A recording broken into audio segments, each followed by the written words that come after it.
All right, for more on that, let's discuss now with Dr. Fikile Vilakazi, political analyst. Dr. Vilakazi, good to have you, and thank you very much for coming on. You are the academic, and you are the people who look at these things. Just tell me, are we making a big deal out of this? Is there some fundamental empirical evidence that would support the view that holding elections on a long weekend would result in low voter turnout?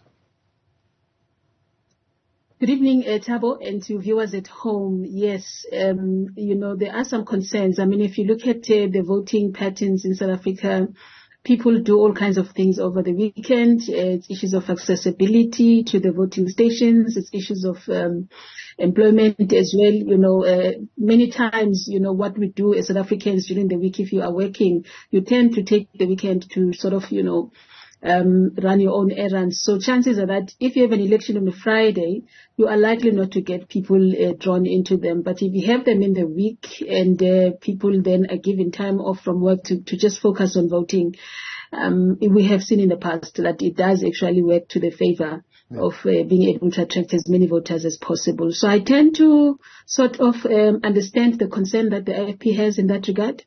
So one might say, but looking at the high level of disillusionment and discontent in the political process in South Africa, do you think people or the electorate would be that reluctant to participate, be it even on a Saturday or on a Sunday when it's time to go vote, judging also by the degree and the response we saw on the voter registration weekend? Look, I think it's quite a volatile period, in our voting culture as a country because of the issues that are happening. And the voter, of course, the turnout has been sort of surprising in that during the voter registration, a number of people are registering. So we are likely to see people turning up on the polls. But you are also, Thabo, knowing that South Africans are highly disillusioned. So if you have it on a weekend, people are going to just go and do their own thing, mainly because they're going to say, even if you go vote and not vote, I'm not going to prioritize politicians on my Saturday, on my Sunday. I'd rather go and bury my uncle and my aunt and so on. And it's also, trying to say then if you have it during the week, you are trying to mobilize even the most disillusioned of the voter to say your vote counts, make a decision, contribute towards changing South Africa. So there's it's quite a very dicey political environment that we are in. Really, you want to count on every minute that you have to say, South Africa, it is our moment and our time to bring change in our country, and your vote is what speaks. If you don't vote, you are likely to keep the same government in place. But if you vote, you stand a chance to shift the political power to a different direction, especially with the rising amount of political parties that we see. I believe the president mentioned that we've got about close to 350 political parties that have registered. And I was studying Tabo, not just anecdotally, but also this is fact.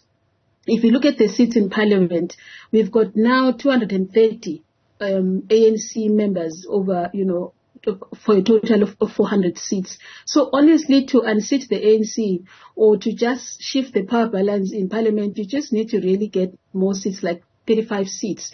And that will fundamentally shift decision-making in parliament and perhaps even bring dignity back in terms of the role of oversight of parliament.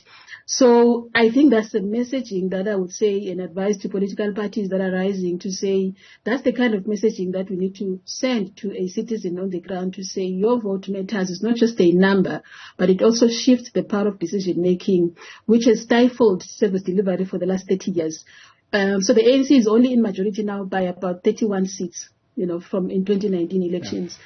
So if we are able to then say in the coalition government, perhaps add more seats to other political parties so that then the decision is sort of balanced and more negotiable than it is at the moment. So I would say perhaps a during the week approach would work to the favor of political parties in that regard, particularly the new political parties. Should we read anything politically into the fact that the deputy president is the one who hinted to this, when the president has really been cagey about the date of when the elections are going to be? Are they testing the waters? Yes, I was laughing actually when I was reading about the Honorable Deputy President and listening to his speech saying, come May 24, as you go to elections, and I was like, voila, here we get the date, right? So I think he's testing waters, and I think also there are members within the ANC who are worried about the silences in terms of the date because of preparedness, but also knowing what to expect from the voter, but also the opposition parties, right? So that everybody then prepares themselves. I think he was just really throwing in here some feelers into the public domain in that sense, but also worrying that he becomes the person that coincidentally or by mistake or by default announces the date in that way. But we wait to see what the president is going to say. Maybe it's not the 24th, but the 24th is out there from the Deputy President. Yeah, it was funny to hear that and see that. Let's turn our attention then to the KZN politics in a sense and what is happening there. And the IFP, of course, having its activation program this past weekend, hitting at the ANC. And one of the things that they are saying is the IFP has had a proven track record of clean governance and delivering on key infrastructure. You know the politics of KZN more than I do. Can that be born in fact? Mainly and mostly, Thabo, sadly, I think we know that municipalities that have been under the leadership of the African National Congress are highly charged with allegations of corruption. I think just recently, I would say yesterday, not necessarily a day of yesterday, but yesterday in terms of, just the symbolism of time, Umama Uzandile Gumede is still dragging in court on issues of allegations of corruption because of the tender mismanagement processes. The very same Honorable former President Jacob Zuma that seems to be an icon of charisma within the province, who comes from the African National Congress, who's under suspension, of course, at this point, is sitting with a number of cases of allegations against his name. So that goes without saying. I think it's something that the public knows by now, that an ANC-led government has dragged us into a state of corruption as a nation. Comparatively to Inkatha Freedom Party, there's very little that one can point out and say under the government of Inkatha Freedom Party, particularly under the leadership of the late Prince Mangosuthu Buthelezi, that there have been incidents of corruption. What you see on the other hand is really just delivery. You can point to facilities and structures that Inkatha Freedom Party has put in place in communities for the people of KwaZulu.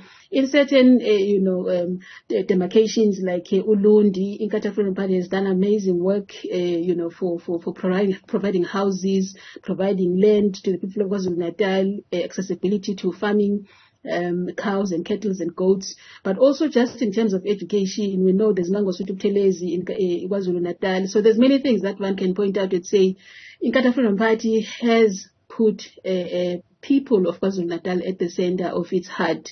That goes without saying. However, it doesn't necessarily mean that Inkatha Freedom Party is not fault. We can't not fault it, on so many levels. I think the only dent perhaps that Inkatha Freedom Party carries in the psyche of citizens is that of the violences that have happened, which emanated from the CODESA negotiations. And I think that has stayed in the memory of the people, and that's something that is a relationship that occurred between Inkatha Freedom Party and the ANC again. And I think that is the wound perhaps the nation is carrying just around the leadership of Inkatha Freedom Party, to say, if you become government, how are you going to, for instance, prioritize reparations? Because citizens are hoping that if the ANC takes power, particularly in KwaZulu, one of the things that we prioritize is reparations for families, individuals, and widows of people who passed away during the violences that occurred. But as you know, Thabo, that has not happened. Some of the widows have passed away. People still battle with issues of land, particularly women on farms in KwaZulu-Natal. So that's something that I can just point perhaps on the side of Inkatha Freedom Party, but not necessarily issues of corruption that much compared to the ANC government leadership in the province. So to what would you attribute, for example, the kind of squabbles and challenges you would be seeing maybe in Utugela District Municipality, in I think it's the Zululand district municipality. Are those just political squabbles and not related to a lack of delivery of services? Well, I mean, there is lack of delivery of services generally in KwaZulu-Natal, but I think one would need to look at the voter patterns. What has happened in KwaZulu-Natal, in fact, is a very unique situation compared to the voting patterns in the country. Since 1994, Inkatha Freedom Party maintained political domain in various municipalities and various districts, KwaZulu. So it was responsible and accountable for delivery. But things started to change, I think, under the presidency of former President Thabo Mbeki, right, around 2009. But again, also the charisma of Mkhuleko, I think, played a very, very big role because he was still in the ANC at that time. And surprisingly, even though the numbers of the ANC are declining at national level in terms of, voter interest, KwaZulu-Natal has remained high for the ANC, I think above 50-something of the 80 seats that you find in the legislature. Yeah. So that tells you a picture. So in terms of then delivery, the question that always is posed, is it the responsibility of the ANC to provide services to the people, or is it other opposition parties? So if you're a majority in a legislature like KwaZulu-Natal, the ANC is majority, they carry the responsibility of delivery in terms of the coffers of the legislature to the people. So in those kinds of jurisdictions that you're just mentioning, Ndakutugela and Ulundi, the contestations are who is actually benefiting from the purse of the province. And Inkatha Freedom Party contests differently when it comes to answering that conversation, to say it is the ANC that has got to account and build houses for the people, make sure that the rivers are clean for people to have clean water.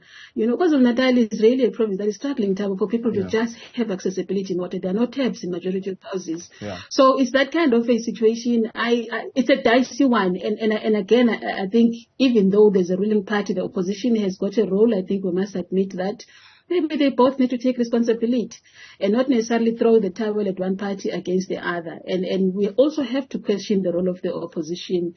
In this particular case, the IFP has become, opposition in KwaZulu for some time, since the ANC consideration of, occupation of these territories.